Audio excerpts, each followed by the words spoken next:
मनभेद भी पैदा हुआ था और मतभेद भी हुआ था, पर वो सब दूरियां मिट गई। एक अपने यहाँ कहावत है राजस्थान की, हरियाणा की, जिसके घर में बासण होंगे उसी के खड़केंगे। जिसके घर में कोई होगा ही नहीं कुछ भी, उसके खड़क नहीं सकते। तो मैं मानता हूँ हमारे खड़के थे, पर हमने अपना परिवार फिर इकट्ठा कर लिया।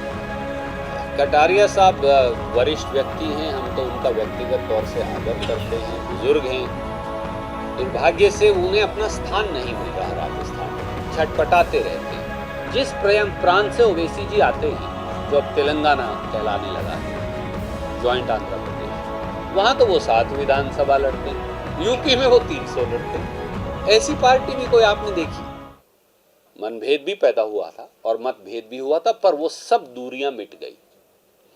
कांग्रेस अध्यक्षा श्रीमती सोनिया गांधी के नेतृत्व में, राहुल जी के नेतृत्व में, हमारे परिवार में अगर कहीं दिक्कत तकलीफ थी, एक अपने यहाँ कहावत है राजस्थान की, हरियाणा की, जिसके घर में बासण होंगे उसी के खड़केंगे।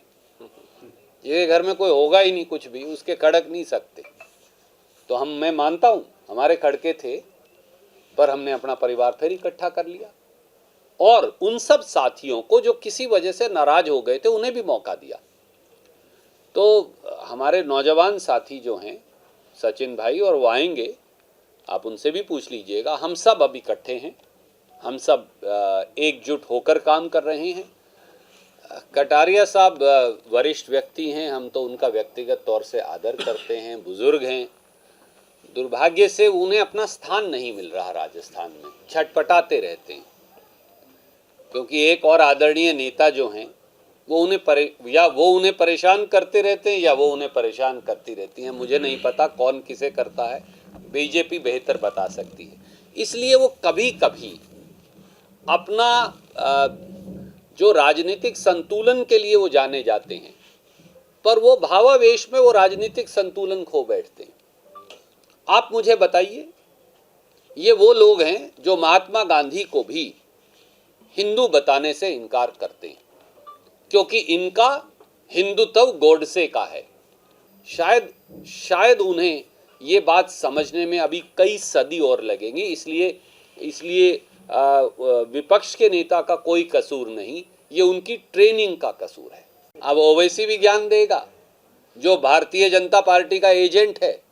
आप मुझे बताइए, मैंने एक दिन ओवैसी साहब से पूछा, आज बाकी साथियों के माध्यम से कहूँगा, जिस प्रांत से ओवैसी जी आते हैं, जो अब तेलंगाना कहलाने लगा है, ज्वाइंट आंध्र प्रदेश, वहां तो वो 7 विधानसभा लड़ते हैं, यूपी में वो 300 लड़ते हैं। ऐसी पार्टी भी कोई आपने देखी? जो जहां का रहने वाला हो, वहां तो वो 7 लड़े 200 में से, और जब वहां से बाहर जाए तो 300 सीट लड़े। पैसे कहां से आते हैं साहब? ओवैसी जी पैसे कहां से आ रहे हैं? और फिर पूरे हिंदुस्तान में जाकर लड़े। 7 पार्टियों वाली पार्टी, 7 सीटों वाली पार्टी, और 7 में से जीतता है 2-3।